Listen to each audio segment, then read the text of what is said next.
সবাই ভালো আছো? আমাদের কম্বাইন্ড ইনস্টিটিউট গ্রুপে তোমাদেরকে আরো একবার স্বাগতম। দেখো, আমরা অঙ্ক তো অবশ্যই সবাই করি, আমি আর বারবার বলি অঙ্ক তো আমরা সবাই করি, কিন্তু কে কত তাড়াতাড়ি করতে পারে, তাই না? এবার আমরা যদি একটা বর্গ করতে 1 মিনিট বা 30 সেকেন্ড সময় লেগে যায়, তাহলে আমাদের সময় লাগে মানে অন্য অঙ্ক করবো, তাই না? তাহলে আমাদেরকে কি করতে হবে? কম সময়ে বেশি অঙ্ক করতে হবে। কম সময়ে বেশি অঙ্ক করতে হলে তখন আমাদেরকে শর্ট ট্রিক্স জানতে হবে। এখন যদি বলে দেয় যে 1764 কার স্কয়ার, ভালো করে বুঝুন। 1764 একটা অঙ্ক করতে গেলে আমাদের লাগলো 1764 আসছে, আমরা জানি না কার, তাহলে আমাদের বার করতে গেলে ডিটেইলসে বার করতে গেলে সময় লাগবে। তাহলে আমি কি করব? 1764 যদি কার স্কয়ার পরীক্ষায় মানে আমাদের কোনো রকম কাজে লাগে, তাহলে আমরা কি করব? 1764 লাস্ট স্কয়ার যখন বলেছি তার জন্য দুটো করে নেব, ঠিক আছে? লাস্টে দুটো নিলাম। আমি দেখবো এই চারটা আছে না, এই লাস্টের দুটোর মধ্যে এই চারটা লাস্টে যে সংখ্যাটা থাকবে সেই সংখ্যাটা কার স্কয়ার। কার স্কয়ার করলে সেই সংখ্যাটা আসে, একমাত্র 2 এর স্কয়ার করলে সেই সংখ্যাটা আসে, আর কার স্কয়ার করলে আসে 8 এর স্কয়ার করলে, মানে 8 টা 64 আর 2 গুণে 4, তাহলে 8 এ আসে আর 2 এ আসে, ঠিক আছে? তাহলে আমরা এই যে এই সংখ্যাটা না কাজ মিলে গেছে, কত লিখেছি? 8 লিখেছি আর 2 লিখেছি। হয় 8 হবে না তো 2 হবে, কত হবে আমি জানি না। এবার দেখবো এই 17 যে সংখ্যাটা রয়েছে পরে যে কটা থাকবে সব কটাই নেব। তাহলে পরে দুটো সংখ্যা রয়েছে, পরে দুটো সংখ্যা কত আছে? 17। 17 সংখ্যাটা কারণ কত স্কয়ার কি করে বুঝবো? আমি দেখবো 17 এর কাছাকাছি এমন কোন সংখ্যার স্কয়ার করলে 17 এর কাছাকাছি আছে।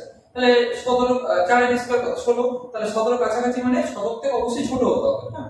তাহলে 4 এর স্কয়ার যখন 16 হয় তাহলে লিখবো 4, এখানে লিখবো 4। এবার কথা হচ্ছে আমি উত্তর এসেছে 48 আর নয়তো 42, আমি জানি না 48 এর স্কয়ার 1764 নাকি 42 এর স্কয়ার 1764, তাই না? তাহলে আমি জানি না, কি করে জানবো? দেখো 42 এর কাছাকাছি এমন একটা সংখ্যা বলে যেটা 10 দিয়ে ভাগ যায় 40, আর 48 এর কাছাকাছি এমন একটা সংখ্যা 50। তাহলে 50 এর স্কয়ার কত? 50 এর স্কয়ার কত? 2500। 5 5 25, দুটো শূন্য। আর 40 এর স্কয়ার কত? 4 4 16 আর দুটো শূন্য। তাহলে দেখো ভালো করে বুঝবে, এই যে 1764 যে সংখ্যাটা রয়েছে, এই সংখ্যাটা কার কাছাকাছি সংখ্যা? 1600 এর কাছাকাছি সংখ্যা নাকি 2500 এর কাছাকাছি সংখ্যা? অবশ্যই 1600 এর কাছাকাছি সংখ্যা। তাহলে 1600 এর কাছাকাছি সংখ্যা তার মানে 42 এর স্কয়ার হবে। তাহলে এটা কত হবে? 42 এর স্কয়ার। বুঝা গেল? তাহলে 1764 কার স্কয়ার? 42 এর স্কয়ার। তাহলে একই ভাবে যদি আমি এখন বলি যে 2200 নয়, আমি যদি এখন একটা বলি যে 2200 নয় কার স্কয়ার, ভালো করে বুঝবে, 2200 নয় কার স্কয়ার, আমি একবারে বলবো এটা 47 এর স্কয়ার। কি করে বলবো 47 এর স্কয়ার? তাহলে একবারে বলতে গেলে এটা 47 এর স্কয়ার কি করে বলবো?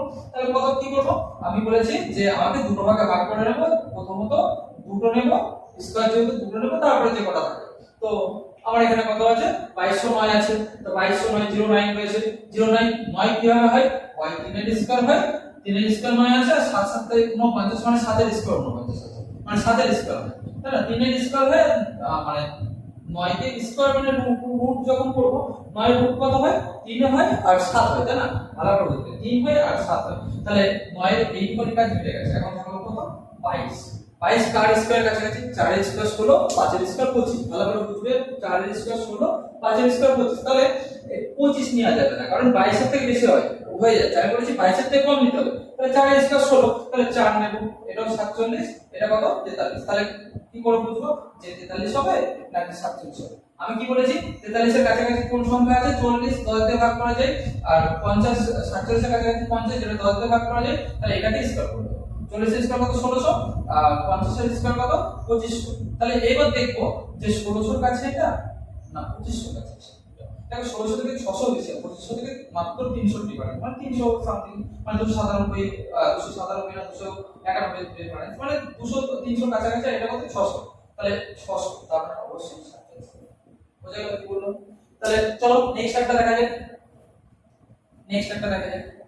যে 6084, আমি যদি বলি 6084 কার স্কয়ার?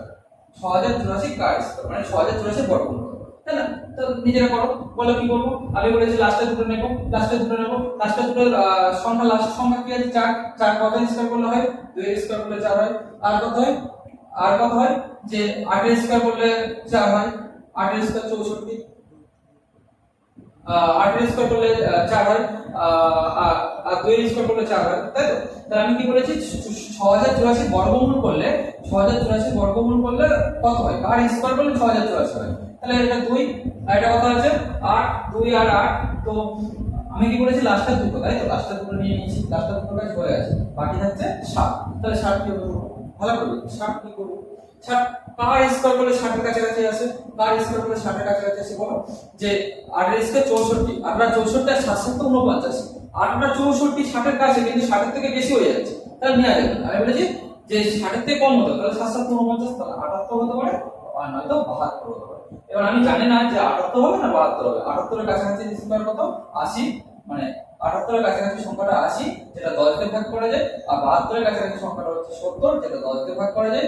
তাহলে 70 এর স্কয়ার কত? 70 এর স্কয়ার 749, তাহলে 4900। আর 80 এর স্কয়ার কত? 8 আর 64, তাহলে দুটো শূন্য। তাহলে বলো, এখন বলো যে 49 এর কাছাকাছি এটা নাকি 64 এর কাছাকাছি এটা? তাহলে অবশ্যই 64। তাহলে 6400 তার মানে 78 এর স্কয়ার। এটা তাহলে কত হবে? 78 এর স্কয়ার হবে। ঠিক আছে, তাহলে 78 এর স্কয়ার। তাহলে এখন যদি আমি বলি 3000, বোঝা গেল সবাই? বুঝতে পেরেছ আশা করছি। এখন যদি বলি যে পরের একটা বলি যে 3249, 3249 কার স্কয়ার কাছাকাছি? ভালো করে 3249 কার স্কয়ার কাছাকাছি। আমি লাস্টে কি আছে দেখবো যে দুটো করে দেব, দুটো করে দেব, দুটো করে। তাহলে দুটো করে যখন নেব তাহলে আমি দেখবো যে লাস্টে কি আছে? 9 আছে, তাই না? লাস্টে যখন 9 আছে তাহলে আমি দেখবো লাস্টে 9টা কি করে আসে?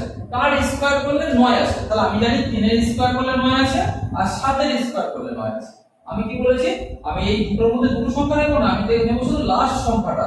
লাস্ট সংখ্যাটা কি আছে? 9 আছে। 9 কার স্কয়ার করলে আসে? 3 এর স্কয়ার করলে 9 আসে আর 7 এর স্কয়ার করলে 9 আসে, তাই তো?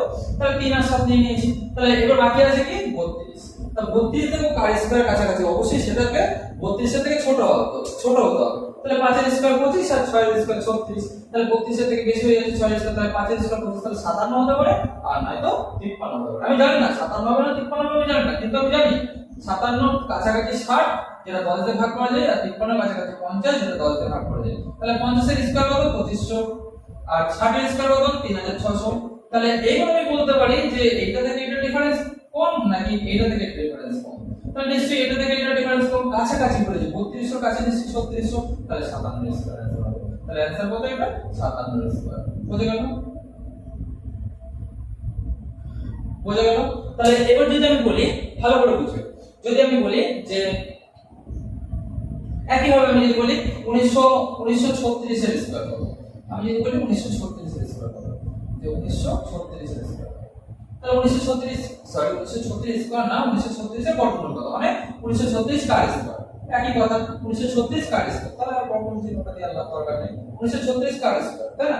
তাহলে আমি কি বলেছি? কার স্কয়ার, লাস্টে 6 আছে। 6 কখন আসে? ভালো করে বুঝবে। 6 কার স্কয়ার হয়? 4 এর স্কয়ার 6 হয় আর 6 এর স্কয়ার 6 হয়। 4 এর স্কয়ার 16 মানে 6 হয় লাস্টে, আর 6 এর স্কয়ার 36 মানে 6 হয়। তাহলে আমাদের এই দুটোর কাছে মিটে গেছে। তাহলে এখন বাকি আছে কি? ভালো করে বলো, এখন বাকি আছে কি? আমি বলেছি এই 19 এর কাছাকাছি এমন একটা স্কয়ার আছে যে স্কয়ার 19 এর বেশি না হয়, জানো 19 এর বেশি না। তাহলে 4 এর স্কয়ার কত? 4 এর স্কয়ার 16, 5 এর স্কয়ার কত? 25, তাহলে 19 এর বেশি যেন না হয়, তাহলে নিশ্চয়ই 4 হবে। 46 হবে না 44 হবে। আমি জানি না যে 46 হবে না 44 হবে, কিন্তু আমি এটা জানি যে 44 এর কাছাকাছি এমন একটা সংখ্যা যেটা 40 যেটা থেকে 10 দিয়ে ভাগ করা যায়, আর 46 এর কাছাকাছি এমন একটা সংখ্যা যেটা 50 যেটাকে 10 দিয়ে ভাগ করা যায়। তো 50 এর স্কয়ার হলো কত? 50 এর স্কয়ার হলো 2500। ভালো করে বুঝবে, 50 এর স্কয়ার হলো 2500 আর 40 এর স্কয়ার কত? 40 এর স্কয়ার হলো 1600। তাহলে তুমি বলো যে 1600 কাছে এটা 1600 আর 319 নাকি এটা 2500 কাছে? 2500 থেকে 600, প্রায় 600 কম, তাই না? তাহলে 1600 কাছে নিশ্চয়ই, তাহলে 1600 কাছে মানে 44 স্কয়ার। বুঝা গেল? তাহলে একইভাবে বলো, একইভাবে তোমাদের একটা কাজ দিয়ে দিই আমি, আমাকে পিন করবে, অ্যানসার বলবে। তাহলে তুমি বলো যে 2809 কত? 2809 কার স্কয়ার বা 2809 এর বর্গমূল কত? আমাকে জানাবে অবশ্যই। ঠিক আছে, ধন্যবাদ সবাইকে, ভালো থেকো সবাই।